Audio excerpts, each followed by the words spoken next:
on their car, and instead of paying the fine, they just remove the wheel and put on a new one. Yeah, that's most likely not what happened at all. I'll tell you right now, the amount of tools that probably would have took if somebody actually did do that is way more than it would take to remove one of those. All you need is a hammer and a flathead screwdriver. Take 2 minutes on Google and you can go see that the lock-picking lawyer has a video on how to unlock one of those boots in a matter of 30 seconds. And if you don't like that route, you can always go the route that my grandfather took. There was a local strip mall owner down the street from where I work. And in that strip mall, there was a Dunkin' Donuts that my grandfather visited frequently.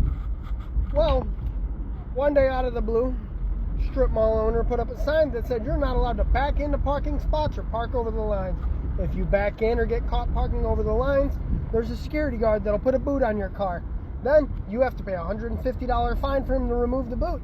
And if you don't pay the $150 fine, a tow truck will come pick up your vehicle, and then you can pay the $450 tow. And because there was a boot on it, that means they don't have to remove it off the back of the truck." So when my grandfather backed in one day, this guy came and he put a boot on my grandpa's car like that. He was inside Dunkin' Donuts for less than a minute. He came outside, said, "Hey, what's this boot on my car?" He said, "Didn't you read the signs?" He said, "No, I don't care about those signs. I back in because when I pull out, I want to see where I'm going because these people around here drive crazy." The guy's like, "Well, now there's a boot on your car. Next time you'll learn to pull in." He's like, "Well, in about 45 seconds, that boot's going to be off my car one way or another. Either you're going to take it off or I'm going to take it off." He's like, "Oh, yeah? How do you think you're going to do that?" Security guard had a gun on his hip and acted like he was all Mr. Big Badass.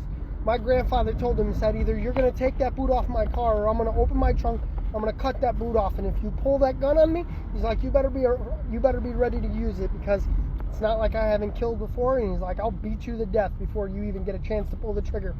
That guy quickly took that boot off the car. My grandfather never had a problem again. Now, if you go to that Dunkin' Donuts and back in, you won't have a problem anymore. I don't want to say my grandfather's the reason, but I would like to think so.